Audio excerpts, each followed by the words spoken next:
علیہ وسلم تک نام دیکھیے انبیاء کے، آپ کو ہر نبی کا نام مفرد ملے گا، مرکب کسی نبی کا نام نہیں ملے گا۔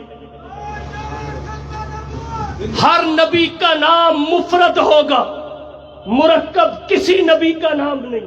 آدم مفرد ہے، نوح مفرد ہے، زکریا مفرد ہے، یحییٰ مفرد ہے، اسماعیل مفرد ہے، ابراہیم مفرد ہے، اور غلام احمد مرکب ہے۔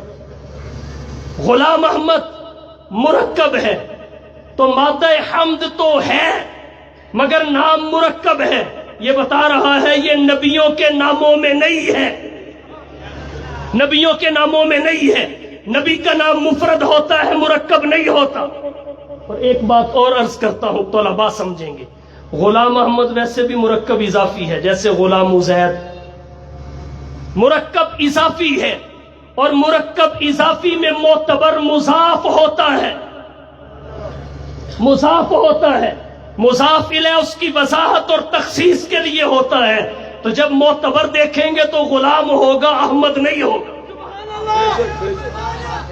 غلام ہے، احمد جس کا نام ہے اسی کا نام ہے، جس کا نام ہے اسی کا نام ہے۔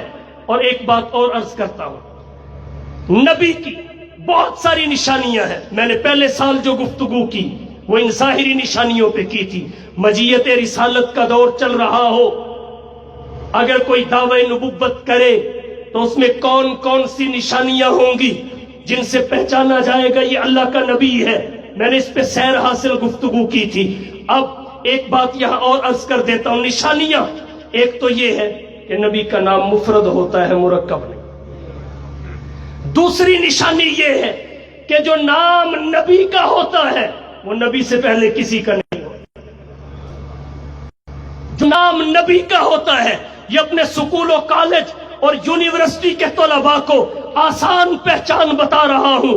نبی کا جو نام ہوگا نبی سے پہلے کسی کا نہیں ہوگا۔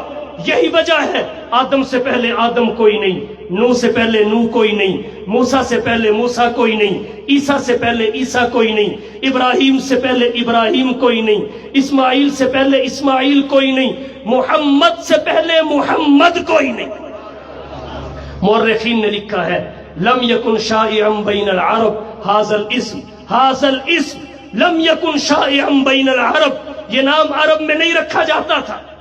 حضرت قاضی زاہد الحسینی رحمت اللہ علیہ نے با محمد با وقار میں اس کی 2 وجہ لکھی ہے کہ حضور سے پہلے یہ نام کیوں نہیں تھا۔ فرمایا اس کی ایک وجہ یہ ہے کہ اگر یہ نام حضور سے پہلے بھی کسی کا ہوتا تو اس نام کے ذریعے خواہ محمد ہو یا احمد ہو، پہلی آسمانی کتابوں میں آخری نبی کی بشارتیں دی گئی ہیں۔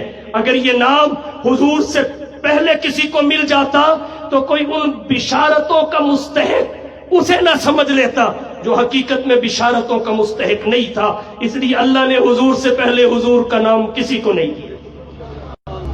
اور دوسری وجہ کیا ہے؟ حضرت قاضی زاہد الحسینی رحمہ اللہ فرماتے ہیں دوسری وجہ یہ ہے اگر نبی کا نام نبی سے پہلے کسی کو مل جائے پھر نبی کا وہ نام آئے تو کوئی کہے گا فلانے کو دیکھ کر رکھا، اور یہ کسی بھی نبی کی شایان شان نہیں۔ اللہ اپنے نبی کو وہ نام دیتے ہیں جو اس سے پہلے کسی کا نہیں ہوتا، اور پھر جب نبی کا ہوتا ہے پھر بہت ساروں کا ہوتا ہے، بہت ساروں کا ہوتا ہے۔ نبی کی اتباع میں ہوتا ہے، محبت میں ہوتا ہے، نبی سے نسبت، محبت اور تعلق کے اظہار کے لیے ہوتا ہے۔ تو اس لیے حضور سے پہلے محمد کوئی نہیں، اور غلام احمد سے پہلے کتنے غلام احمد ہیں؟ کتنے؟ یہ وہ مسئلہ ہے جس کے لیے اگرچہ اللہ نے قرآن میں 100 آیات اتاری ہے، مفتی اعظم پاکستان حضرت مفتی محمد شفیع رحمت اللہ علیہ نے 100 آیات ختم نبوت کامل میں ان کی نشاندہی کی ہے۔ 210 سے زائد متواتر احادیث ہے، اور متواتر حدیث علم یقینی کا فائدہ دیتی ہے۔ طلباء سمجھتے ہیں 210 سے زائد متواتر احادیث ہیں